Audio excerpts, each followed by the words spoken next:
Dison's The Good Nigerian, the long-awaited sequel to Death in the New Republic. This offering is a reintroduction of Detective Jerome Nossel, where readers will delight once again in this gallop through Jozi's underbelly. The highly respected media lawyer and film enthusiast sat down with producer Ikgomotseng Segopolo for a nostalgic chat about his second book. Let's now take a look. David Dison, thank you so much for joining us on Morning Live. Thank you. Let's perhaps begin with you giving us a brief synopsis of what The Good Nigerian is all about. It's really a continuation of my series of novels using the character Nossel, Jerome Nossel, as a private investigator in Johannesburg, and learning about the city and traveling through the city on a search for a ransom that is the subject of a kidnap. And Nossel has to use all his wits to try and solve it. There's another key character in the book, and that is Jozi, who you deem as the good Nigerian as per the book's title. Tell us a bit more about this character. And Jozi is a student from Port Harcourt University in the 1990s who was captured because she was held for debt in her hometown of Port Harcourt, which is the southern capital of Nigeria, where all the oil goes out. And she was at university there, and she was captured, and she ended up as a sex slave in Johannesburg for 10 years. And for someone who has never been to Johannesburg, just paint a picture of some of the landmarks that you touch on in this book. It starts off in the lush northern suburbs at a boutique hotel, and then it quickly moves into action in Bramley, then along Louis Botha Avenue, and then up into Hillbrow and Doornfontein, then into the main city, and then for the final denouement, it is really around Sandton and Alexandra Township. So it's a full circle around Joburg. Take us through the landmarks that you take us to in The Good Nigerian. Thank you. Well, as I say, there was the boutique hotel, but then effectively, if you look at, as he gets from Hillbrow into Doornfontein, he has to cross the watershed. So I described the watershed at the top of Nugget Hill, where the water that goes on the one side of the hill goes down to the Atlantic, and then the other side of the hill goes up to the Indian. You know, and so I look at all those landmarks. Then obviously in town, in the old city of Joburg, I look at the law courts, the high court, and the chambers around there.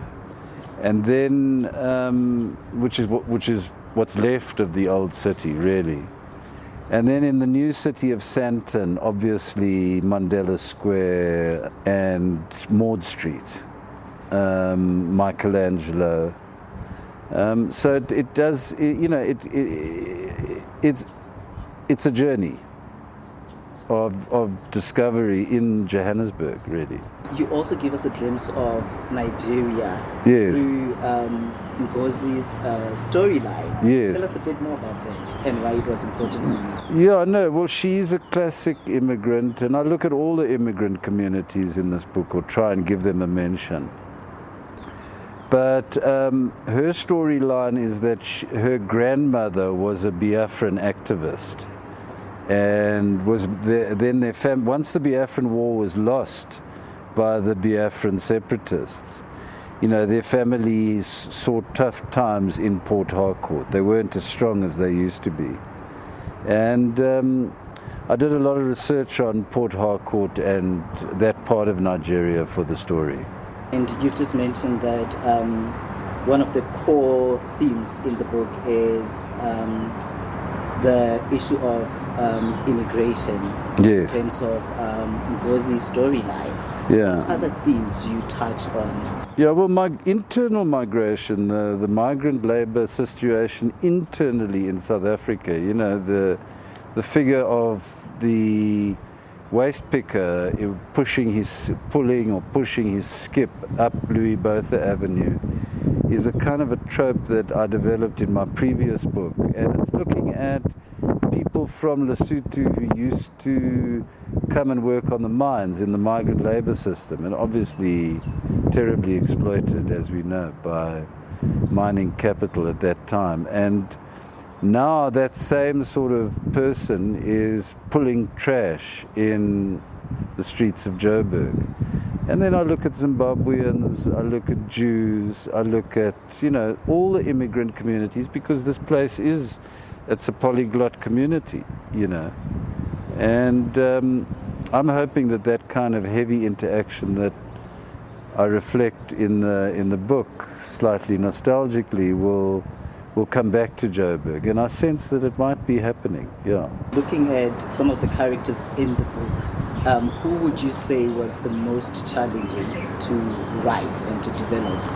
Definitely the Good Nigerian herself, because it was a construction. So it was very much based on research. I mean, I hope I got it right for the Nigerian readers, but, you know, I have met a number of Nigerians in my time, but not nearly as many Nigerians as South Africans, for instance. So it was a heavily researched character, and that was the most challenging. Let's now talk about the city of Johannesburg. Tell us about the personal relationship that you have with this particular city. Yeah. No, well, I've lived here my whole life, and I'm the fourth generation son of immigrant families that came from Lithuania in the 1890s. And my son's fifth generation, so it's, you know, we've been here a long time, so we are Joburgers, we love Jozi. And it's really, I wrote it in COVID just as a bit of a nostalgic piece in a way, because I'm not sure we'll ever get back to that Joburg again. What would you say are the key lessons the reader is going to walk away with after reading this book? Listen, I wouldn't say lessons. I mean, Nossel spelled backwards is lesson. So Nossel has to keep learning the lessons. I think for the audience, for the readers, you know, it's a takeaway. It's not. It's very racy. It's a race through Joburg. So it's a thriller. But I think also the stuff that comes out of it through the characters is the history of this enormous metropolis that we live in. And how much of Nossel's story is based on true events? In a sense, he's a kind of an alter ego for me. So, I mean, obviously, I'm not a hard-bitten detective, but he kind of evokes my feelings to some extent. So I do believe that there's a point at which Nossel has learned about Johannesburg through some of my experiences that I've had in dealing with legal cases and the like. What most people may not know about you is that you are also into films. Tell us about that aspect of your life. Because I specialized in media law, I've become an executive producer of a number of films over the last 20 or so years. And I'm always involved in putting a film together. And the latest one I did was Asina Mali with Bongeni and Gema, and I'm now engaged on a new one. I love putting films together in this country because I think it's very important. Most of the films I do are heritage films about another time, which is coming to an end. You also executively produced The Whale Corner. Yes, I was involved in that as well, yeah. So tell us about that and how that experience was like. No, that was marvelous. I mean, to work on a film where Zakes Mda is the writer is always an absolute joy and a privilege. And do you have a personal relationship with him? I do, yeah. I actually do. Since that, I actually have got one, yeah. Do you have any favorite books? Well, obviously, you know, everybody knows ways of dying. But I always loved Sion, which is that sort of mythical town that he constructs in America, full of homeless miscreants and strange characters. Unbelievable book. And the Madonna of Excelsior, you know, or the Madonnas of Excelsior, which is just required reading for South Africans. But I've read Mapungubwe, I've read most of his works, and I'm going through The Wayfarer's Hymn at the moment. Are we ever going to see the story of Jerome Nossel being turned into a screenplay? Look, I mean, I wouldn't do it myself, but I'm open to any offers. Thank you so much for joining us. Pleasure, and thank you for interviewing me.